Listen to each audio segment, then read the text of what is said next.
안녕하세요. 오늘은 새벽 기차를 타러 왔습니다. 오늘은 영등포역에서 첫 기차를 타려 합니다. 아직 6시밖에 안 되었네요. 오늘 제가 탈 기차는 6시 4분에 출발하는 무궁화호입니다. 저는 무궁화호에서 카페칸을 처음 봤는데요. 4호차입니다. 이렇게 창문을 마주보며 앉을 수 있네요. 220V 콘센트도 있고요. 4호차는 예약 없이 누구나 편하게 이용할 수 있습니다.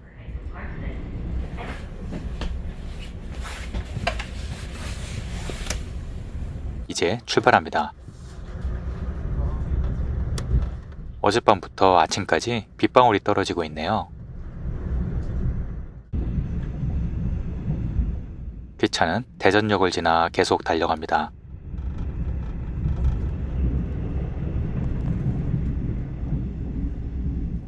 약 3시간을 달려 오늘의 목적지에 도착했습니다. 아주 고즈넉한 시골역인데요. 이렇게 기차 플랫폼에 장독대가 있더라고요. 신기했습니다. 역사 내에는 오래된 승객 대기실도 있고요.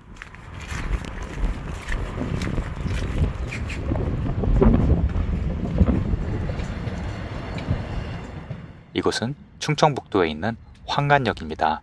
황간역은 개통한 지 무려 110년이 넘은 오래된 역입니다. 현재는 서울에서 하루 4번 무궁화호만 다니고 있네요.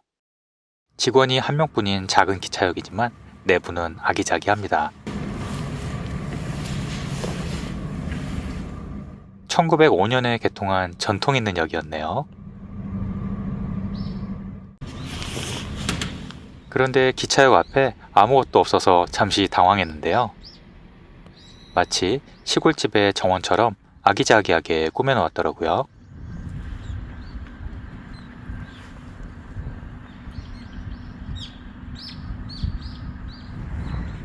이 비석은 애국지사 이건석 선생님의 기념비입니다. 역 앞쪽으로 가보니 작은 계단이 있는데요. 이 계단을 올뱅이 계단길이라고 부릅니다. 올뱅이는 다슬기의 충청도 사투리입니다.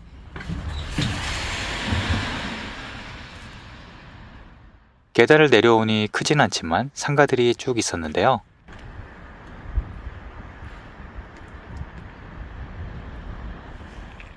역 앞쪽으로 맑은 하천이 흐르고 있습니다.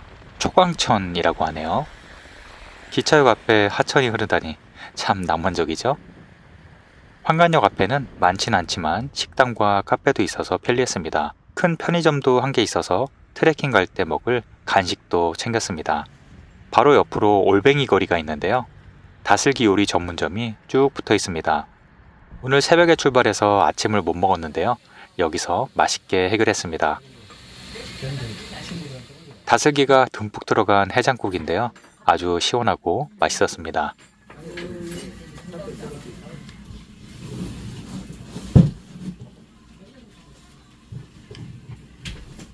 아침을 든든하게 먹고 식당 바로 앞에 있는 금상교라는 다리에서 트레킹을 시작합니다.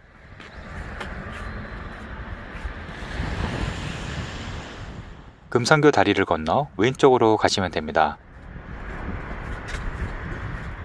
초광천을 따라 쭉 걸어가시면 됩니다. 하천변에는 벚나무가 많았는데요. 봄에도 아주 멋있겠는데요. 하천을 따라 조금 올라가시면 작은 다리가 있는데요. 반대편으로 건너가세요.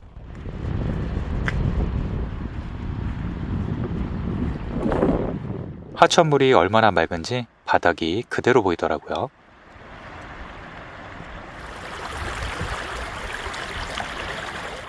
다리를 건너 오른쪽으로 계속 걸어 올라가시면 됩니다.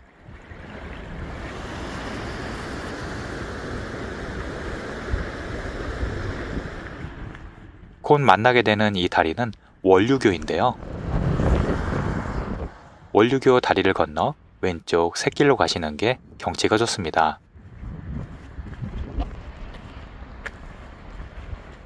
샛길로 들어서니 유달리 뾰족한 산세가 눈에 들어오네요.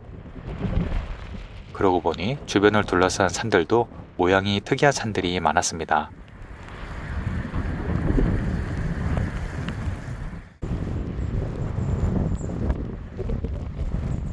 조금 더 올라가면 원청교라는 다리가 나오고 여기에서 왼쪽으로 가시면 오늘의 트레킹 코스가 시작됩니다. 황간역에서 걸어서 30분 정도 걸렸네요. 택시를 타도 되지만 이 정도면 걸어서 와도 충분했습니다. 데크길이 아주 잘 되어 있네요.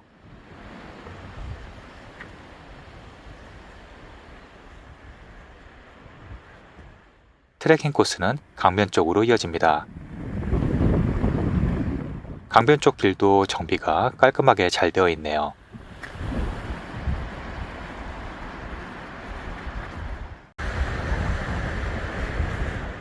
멀리 보였던 뾰족한 산은 가까이서 보니 그 크기가 더욱 압도적입니다. 게다가 거의 수직에 가깝게 깎아지른 절벽이네요. 겨울이라 얼음 폭포 흔적도 보이네요. 걸어갈수록 주변의 풍경이 더욱 멋져집니다. 오른쪽에 비석이 하나 있는데요.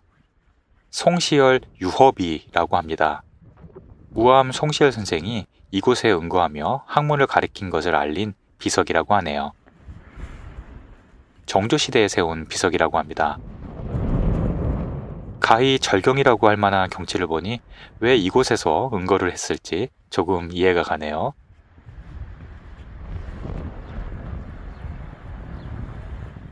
이곳은 달도 머무러 간다는 뜻인 원류봉입니다. 정말 기가 막힌 절경이 펼쳐지네요. 5개의 깎은 듯한 봉우리와 그 앞에 그림 같은 정자의 조화는 마치 한 폭의 동양화 같습니다. 기차역에서 여기까지 택시로 이동하면 약 5분 만에 오실 수 있는데요. 저처럼 천천히 여유있게 와도 괜찮은 거리입니다. 원류봉 정자 왼쪽으로 둘레길이 이어지는데요. 바로 1코스 여울소리길이 시작됩니다. 1코스 길이는 약 2.7km입니다. 중간에 원류봉 위쪽으로 올라가는 등산 코스도 이어지네요. 조금 전 건넜던 원청교로 다시 왔습니다.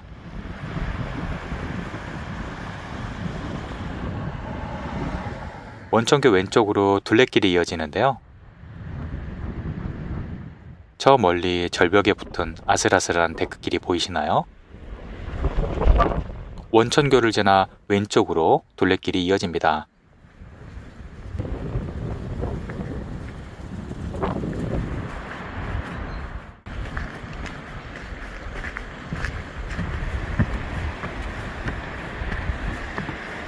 깎아지른 절벽 옆으로 데크길이 아주 잘 되어 있네요.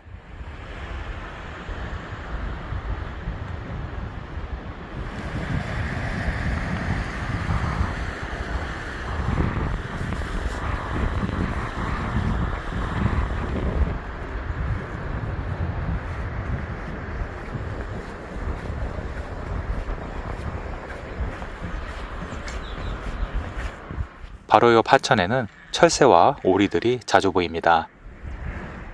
오늘 날씨는 흐리지만 그래서 더욱 고즈넉해 보이는 것 같네요. 제1코스는 데크길과 강변 오솔길이 조화로운 코스입니다. 여울소리길이라는 이름처럼 물소리가 크게 계속 들리는 길입니다.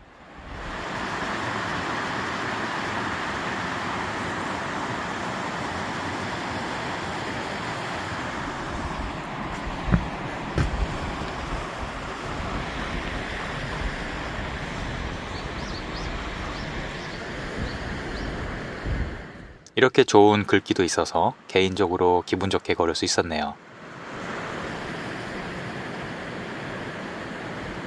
계단이 조금 있지만 경사는 급하지 않아서 편하게 걸을 수 있는 코스입니다.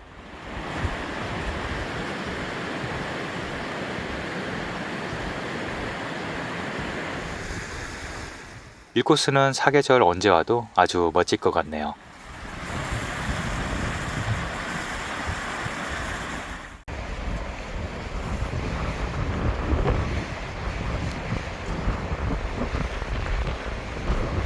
이제 1코스의 끝이 보입니다.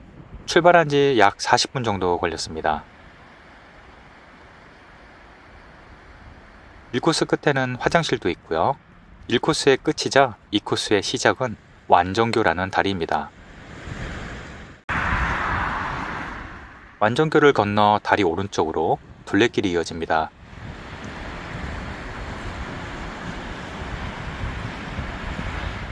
다리를 건너자마자 오른쪽으로 제2코스 산새소리길이 시작됩니다. 길이는 약 3.2km입니다. 제2코스는 절벽 위에 평탄한 데크길이라 누구나 이용할 수 있는 무장애 코스입니다. 계단이 거의 없어서 더욱 편하게 걸을 수 있고요.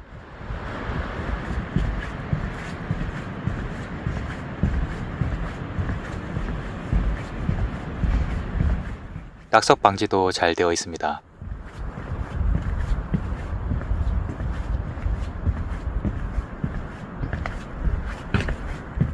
쉼터도 많이 있고요.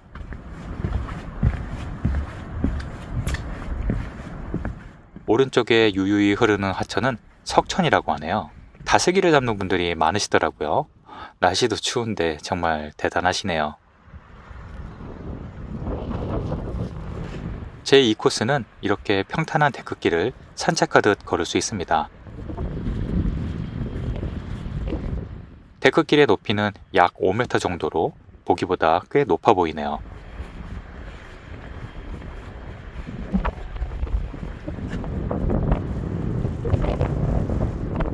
멀리 빨간 아치교가 보입니다. 목교라고 하는데요. 목교 건너편에 화장실이 있으니 참고하시길 바랍니다.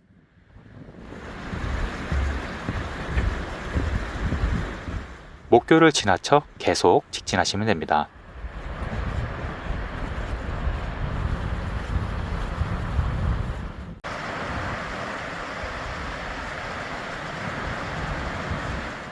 데크길이 끝나고 이제 농로를 따라 오른쪽으로 가시면 됩니다.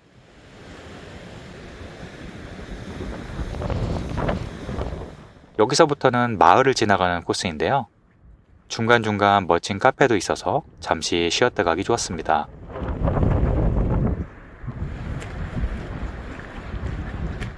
백화교라는 다리를 지나 계속 마을을 지나갑니다.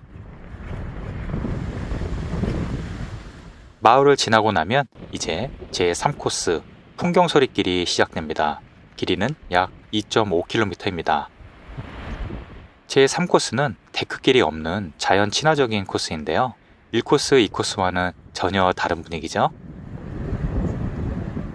특히 지형적 특성 탓인지 바람이 많이 부는 것 같습니다. 제3코스에는 징검다리가 2개나 있는데요. 첫 번째 징검다리가 나왔습니다. 물이 얼었을 때는 미끄럼 주의하시고요.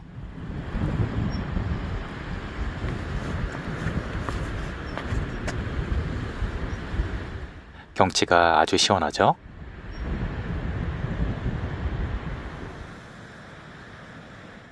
곧바로 두 번째 징검다리도 나왔습니다. 이 징검다리는 지은 지 얼마 안 된 다리 같네요.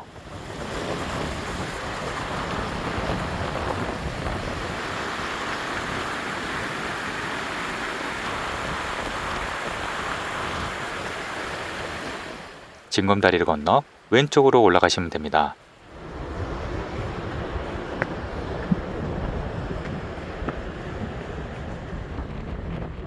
포장된 길을 걸어가시면 마지막 다리인 반야교가 나옵니다. 반야교를 건너서 오른쪽으로 가시면 되는데요. 이곳은 백화산 등산로와도 같이 연결되어 있습니다. 다리를 건너 오른쪽 길로 쭉 걸어가세요. 둘레길은 이제 반야사라는 절로 이어집니다.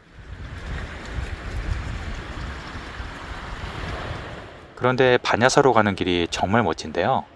우선 울창한 대나무 숲이 반겨줍니다.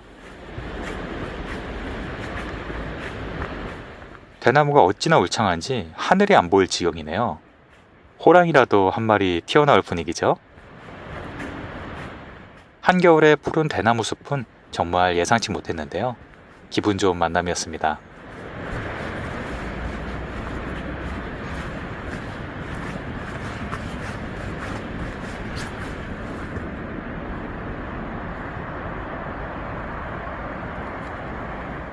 대나무 숲 중간에 작은 공터가 있는데요. 공터 가운데에 관음상이 있습니다. 백화산에 전기가 모이는 곳처럼 느껴져서 소원을 빌 수밖에 없었네요. 이 멋진 소나무는 약 200년이 넘었다고 하네요.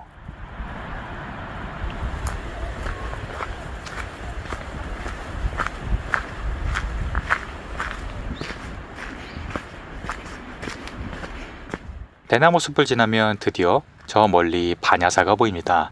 반야사로 걸어가려면 작은 돌다리를 건너야 하는데요.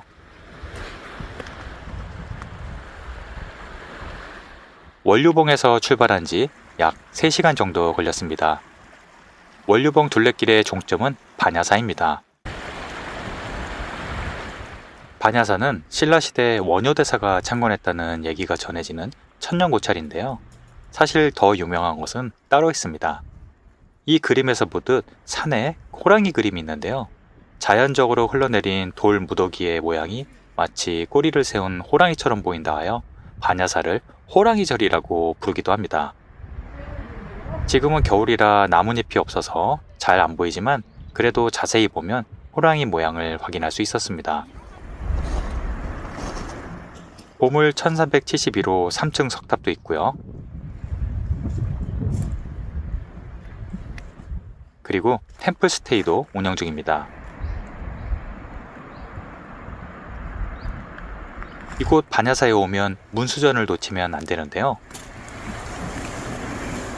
약 5분 정도 경사기를 올라야 하지만 꼭 한번 가볼 만한 곳입니다.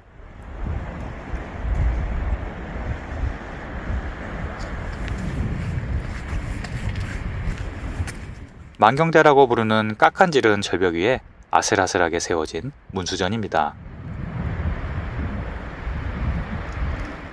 문수전으로 가는 길은 아찔하기까지 한데요.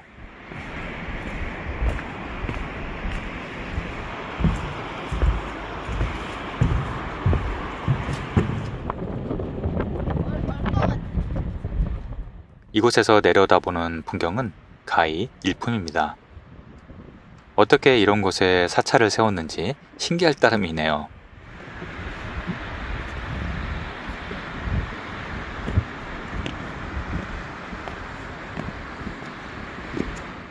반야사에서 다시 걸어서 원점으로 회귀할 수도 있지만 저는 오늘 택시를 타고 한 군데 더 들렀다 가라고 합니다. 콜택시 전화번호는 버스 정류장에 붙어 있거나 주변 상가에 물어보시면 대부분 알려주실 겁니다. 대략 20분쯤 달려 도착한 곳은 노근리 평화공원입니다. 상당히 규모가 큰 공원인데요. 이곳은 6.25 전쟁 당시 미군의 사격으로 약 200명이 넘는 주민이 죽은 비극적인 곳을 추모하기 위해 만들어졌습니다.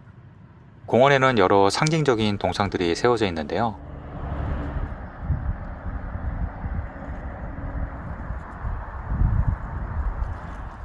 총을 맞은 모자의 동상이 가슴 아프네요.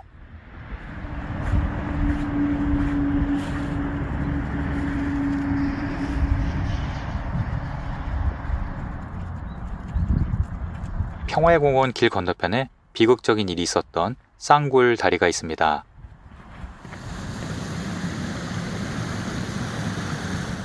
근대문화유산 59호로 지정되어 있고요. 가까이 가보니 헤아릴 수 없는 총탄 자국이 그날의 참상을 떠올리게 해서 가슴이 아팠습니다.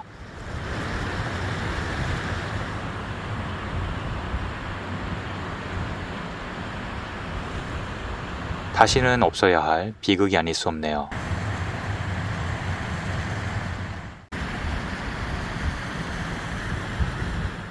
평화공원에는 이런 세트장도 있고 몇 가지 볼거리도 있었습니다.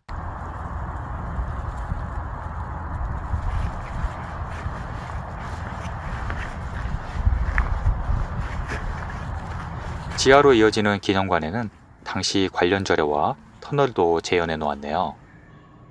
혹시 관심이 있으신 분들은 한번 와보시는 것도 좋겠습니다.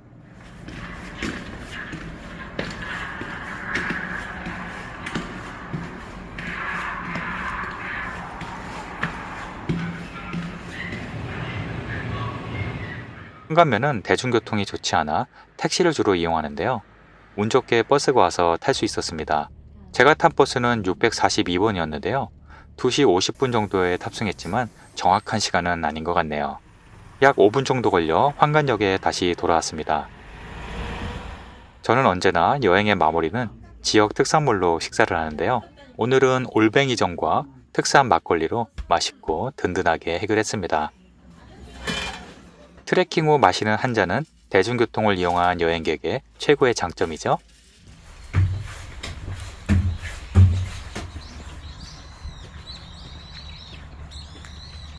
황간역에서 서울로 가는 기차는 하루 3번 있는데요. 막차가 오후 4시 18분이라 딱 맞았습니다. 만약 반야사에서 택시를 타지 않고 걸어서 복귀한다면 총 걷는 시간은 약 6시간 정도 소요되겠네요. 오늘은 무궁화호 열차를 타고 가는 오지 트레킹 코스를 소개해드렸는데요. 저는 겨울에 눈이 많이 오면 다시 한번 찾아오려 합니다. 식당 사장님 말씀이 설경이 아주 멋지다고 하네요. 슬기로운 여행객에게 도움이 되셨길 바랍니다. 오늘도 시청해주셔서 감사합니다.